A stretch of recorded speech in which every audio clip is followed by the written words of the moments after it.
Hi hello నమస్తే. నేను మీ కట్టా కార్తీక్. నోటి దూల ఎంత పని చేసిందో చూడండి. మెంటల్ కృష్ణగా సినిమాల్లో పేరున్నటువంటి పోసాని కిష్టమురళిని ఆంధ్ర పోలీసులు హైదరాబాద్ గచ్చిబౌలిలో ఉన్నటువంటి మహ్యంబూజ్ అపార్ట్మెంట్‌లో నిన్న రాత్రి అరెస్ట్ చేశారు. ఇవాళ పోలీసులు విచారిస్తా ఉన్నారు. కోర్టుకి కూడా హాజరుపరిచే అవకాశాలు మనకు కనపడతా ఉన్నాయి. అండ్ టెక్నికల్‌గా కూడా హాజరుపరచడం 24 గంటలలోపు వాళ్ళ డ్యూటీ కాబట్టి హాజరుపరుస్తారు. తర్వాత కోర్టు రిమాండ్‌కి విధిస్తుందా లేదా అనేటువంటిది చూడాల్సిన పరిస్థితి కనపడుతుంది. మొత్తంగా పోసానికి ఇష్టమొల్లి అరెస్ట్‌ను వైసీపీ తీవ్రంగా ఖండిస్తుంది. అక్రమ అరెస్ట్ అని చెప్పేసి ఆ పార్టీ చేస్తా ఉంది. రాజకీయాల నుంచి గుడ్ బై చెప్పినప్పటికి కూడా వదలట్లేదు అని చెప్పేసి వాళ్ళు ప్రచారం చేస్తా ఉన్నారు. నిజానికి పోసానికి ఇష్టమొల్లిని అరెస్ట్ చేయొచ్చా? చేయకూడదా? అది అక్రమమా? సక్రమమా? మాట్లాడుకునే ప్రయత్నం చేద్దాం. నాతో ఉన్నారు ప్రముఖ సామాజిక రాజకీయ విశ్లేషకులు కొత్త రాజేంద్ర గారు. సార్ నమస్కారం. నమస్తే కార్తీక్. సార్ ఇష్టం వచ్చినట్టు తిట్టాడు. చంద్రబాబు నాయుడిని, పవన్ కళ్యాణ్‌ని, నారా లోకేష్‌ని, చివరికి వాళ్ళ కుటుంబాల్లో ఉన్నటువంటి ఆడవాళ్ళని కూడా పచ్చి బూతులతో విరుచుకుపడ్డాడు. మరి ఇతన్ని అరెస్ట్ చేయటం అనేది అక్రమం అవుతుందా? సక్రమం అవుతుందా?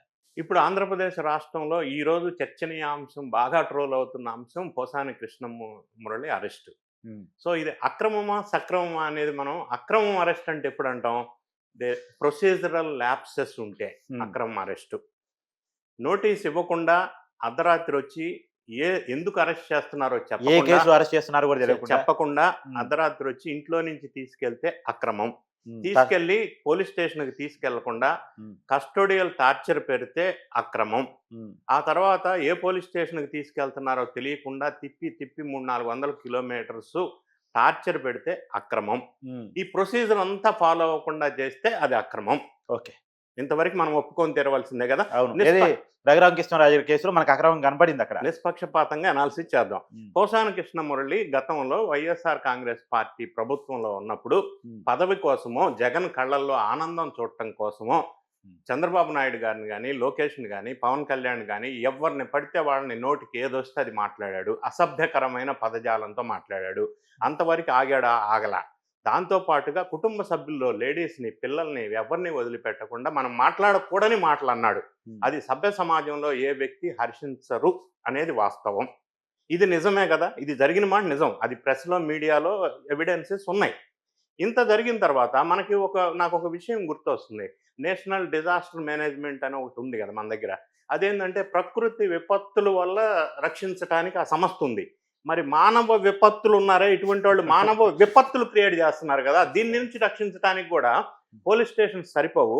సపరేట్గా ఒక కోర్టు ఒకటి ఏర్పాటు చేయాలి, ఫాస్ట్ ట్రాక్ కోర్టు. సపరేట్ దీనికి హ్యాండిల్ చేయడానికి ఒక వ్యవస్థను క్రియేట్ చేయాలా. ఇటువంటి వాళ్ళు రోజు రోజు అంటే ఇక్కడ మీ మాట కొనసాగింపే. నిజానికి ఫాస్ట్ ట్రాక్ కోర్టు గనక మానవ విపత్తుల కోసం పెడితే దొరికేదంతా వైసీపీ నాయకులు అవుతారుగా. మరి ఎవరు ఇటువంటి చర్యలకు పాల్పడితే వాళ్ళు దొరుకుతారు. అది వైసీపీ అని నేను అనట్లా. ఎందుకంటే పేరు చెప్తాను నేను. కొడా నాని, ఆర్కే రోజా, అందరూ, వల్లభనేని వంశీ, అంబటి రాంబాబు, పోసాని కిష్టమురళి, బోర్గడ్డ అనిల్ కుమారు. ఒకడని కాదు, లిస్టు చాలా పెద్దగా ఉంది కదా. సో అప్పట్లో పదవి కోసమో దేనికోసమో తెలియదు కానీ ఇట్లా మితిమీరి ప్రవర్తించిన వ్యవహారం అందరికి తెలిసిందే. ఇది వాస్తవం. నేను అలిగేషన్ కాదు కదా. ఇటువంటిది వాస్తవం అయినప్పుడు ఇప్పుడు వీళ్ళు నిన్న మైహోంబూజాలో పోలీసులు, ఆంధ్రప్రదేశ్కు సంబంధించిన పోలీసులు వచ్చారు. ప్రొసీజరల్ ప్రకారంగా నోటీస్ ఇచ్చారు. నోటీస్ ఏమి ఇచ్చారు? Under section 47 of BNS notice serve చేశారు. ఎందుకంటే ఇక్కడ సిఆర్పిసి 41 నోటీసు ఇంతకుముందు ఉండేది. ఇప్పుడు బిఎన్ఎస్ 47 నోటీస్ ఇచ్చారు. నోటీస్ కూడా మీడియాలో బయటకు వచ్చిన మాట నిజం. నోటీస్ ఇచ్చి అరెస్ట్ చేస్తే అది అక్రమం కాదు కదా. ఏ సెక్షన్స్ పెట్టారు సార్? నంబర్ 2. రెండోది, అందులో పెట్టిన sections BNS section 196, BNS section 353, BNS section 111. ఇది ఆర్థిక నేరాలతో పాటు ఇటువంటి అనకూడని మాటలు అనటంతో పాటుగా అబ్యూజివ్ లాంగ్వేజ్తో దూషించిన విషయాలు ఇవన్నీ ఇందులో ఉన్నాయి. వ్యవస్థీకృత నేరాలు కూడా ఇందులో ఉన్నాయి. దానికాడే వైసీపీ అబ్జెక్ట్ చేస్తారు. కరెక్ట్. వ్యవస్థీకృత నేరాలు కూడా ఇందులో ఉన్నాయి. ఎందుకంటే అబ్యూజివ్ లాంగ్వేజ్ చేసి ఎదుటోళ్ళని హింసించి టార్చర్ చేసి మానసికంగా కృంగదీయటం వల్ల ఆ పర్టికులర్ రాజకీయ నాయకుడు అప్సెట్ అయ్యి, హర్ట్ అయ్యి ఏదన్నా చేసుకొని ఉంటే మరి అది దేనికి దారితీస్తుంది? ఇటువంటి లాంగ్వేజ్ వాడటం వల్ల తీవ్రమైన పరిణామాలు వచ్చే అవకాశాలు ఉన్నాయి కదా. ఇవన్నీ కూడా నాన్ బెయిలబుల్ సెక్షన్స్ అందులో క్లియర్గా మెన్షన్ చేసి నోటీస్ ఇచ్చారు. నోటీస్ ఇచ్చినప్పటికీ అరెస్ట్ చేస్తామని చెప్తే నేను రాను, మా ఇంటికి ఎందుకు వచ్చారు, నన్ను అరెస్ట్ చేయడానికి వీల్లేదు, నాకు హెల్త్ బాగాలేదు, రకరకాల రీజన్తో ఆర్గ్యుమెంట్ జరిగింది పోలీసులతో. పోలీసు వాళ్ళు ప్రొసీజర్ ప్రకారంగా హైదరాబాద్లో రాయదుర్గం పోలీస్ స్టేషన్ నుంచి కొంతమందిని వాళ్ళని కూడా తీసుకొని ప్రొసీజర్ ప్రకారం వెళ్ళారు. ఇది అక్రమం కాదు కదా, సక్రమమే కదా. వెళ్ళినప్పుడు ఆర్గ్యుమెంట్ జరుగుతున్న వీడియోస్ కూడా బయటకు వచ్చినాయి. ఎందుకంటే పోలీసు వాళ్ళు ఒక ప్రొసీజర్ ప్రకారం వీడియో కూడా తీశారు. సో ఆర్గ్యుమెంట్ పెట్టాడు, లొల్లి పెట్టారు, రచ్చ చేశాడు. అయినప్పటికీ పోలీసు వాళ్ళు క్లియర్గా చెప్పారు, మా డ్యూటీ మేము చేస్తాం, మీరు ఎక్కడున్నా ఈ సెక్షన్స్ ప్రకారం ఈ కేస్ క్రైమ్ నంబర్ 65/2025 ప్రకారం మిమ్మల్ని అరెస్ట్ చేస్తున్నాం, ఇవి సెక్షన్స్ కింద మిమ్మల్ని కేసు పెట్టాం, ఇది రీజన్స్ అని క్లియర్గా నోటీస్లో మెన్షన్ చేసి నోటీస్ ఇచ్చి అరెస్ట్ చేసి తీసుకెళ్ళి మెడికల్ టెస్టులు చేయించి కోర్టులో ప్రవేశపెట్టి ప్రాసెస్ అంతా ఫాలో అవుతున్నారు. ఇందులో అక్రమం అన్న క్వశ్చన్ ఎక్కడుంది ఈ ప్రాసెస్ అంతా ఫ్రేమ్వర్క్లో? రెండోది, అబ్యూజివ్ లాంగ్వేజ్తో మాట్లాడటం అనేది తప్పే కదా.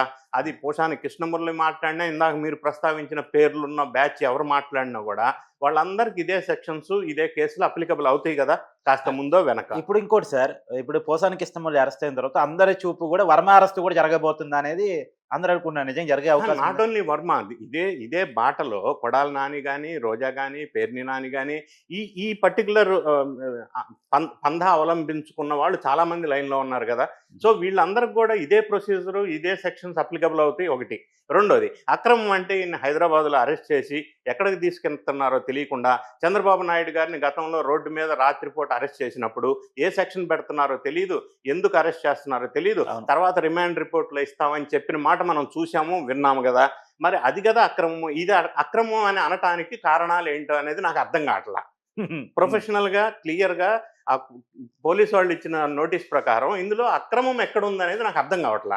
రెండోది, రఘురామకృష్ణరాజు గారిని కస్టోడియల్ టార్చర్ చేసినట్టు, కాళ్ళు కొట్టినట్టు, అచ్చెన్నాయుడిని హింసించినట్టు, లేకపోతే వీళ్ళందరినీ గతంలో ఎట్లా చేశారో ఆ విధంగా వీళ్ళు చేయలేదు కదా. అటువంటిప్పుడు ఇది అక్రమం ఎట్లా అవుతుంది? సక్రమం అవుతుంది కదా. ఇందులో అక్రమం అన్న క్వశ్చన్ ఎక్కడ వస్తుంది అంటున్నా. అంటే తిట్టడం తప్పు కాదా, కేసు పెట్టడం తప్పు ఎట్లా అవుతుంది? ప్రొసీజర్ ప్రకారం ప్రొసీజర్ ల్యాప్సెస్ ఉంటే, ప్రొసీజర్ డీవియేషన్ ఉంటే అది అక్రమం అని అనటానికి అవకాశం ఉంది. ఇందులో ప్రొసీజర్ డీవియేషన్ లేనప్పుడు అక్రమం కేసు ఎట్లా అవుతుంది? అన్ని సక్రమమే కదా. ఇప్పుడు ఈయన మాట్లాడిన మాటలకి తర్వాత రియలైజ్ అయ్యాడు, గవర్నమెంట్ మారిన తర్వాత రియలైజ్ అయ్యాడు, నేను పార్టీలో ఉండను, మా పిల్లలు లేకపోతే కుటుంబ భార్య వీళ్ళందరినీ చూసుకుంటూ నేను రాజకీయాలకు దూరంగా ఉంటానని నమస్కారం పెట్టి క్షమించమన్నాడు. అంటే అనాల్సినవి అన్ని అనేసి, చేయాల్సినవి అన్ని చేసేసి క్షమించండి అంటే కేసు లేకుండా ఉంటుందా? ఉండదు కదా. సో ఈ విధంగా లైన్ పట్టి ప్రతి ఒక్కరూ వీళ్ళు ఈ పందా అవలంబించిన వాళ్ళందరూ నెక్స్ట్ ఇదే పరిస్థితి వస్తే జగన్ ప్రజాయాత్ర కాదు, ఓదార్పు యాత్ర కాదు, జైలు యాత్ర కంటిన్యూ చేయవలసిన అవసరం ఏర్పడుతుంది. ఆయనకి ఇదో ప్రోగ్రాం కింద పెట్టుకొని వెళ్ళాల్సిన అవసరం ఉంటుంది. అందరూ అదే బాట పడుతున్నారు కాబట్టి. సో ఇదన్నీ చూసినప్పుడు మనం ఈయన చేసిన పనికి ఇది 100% సక్రమమైన కేసుగానే మనకి చూసినట్టయితే, డేటా చూసినా, సిచ్యువేషన్ చూసినా, లీగల్గా చూసినా, ఏ విధంగా చూసినా కూడా ఇది ఖచ్చితంగా అక్రమ కేసు కాదు అని అయితే మనకి స్పష్టంగా తెలుస్తూ ఉంది. Thank you sir. Thank you.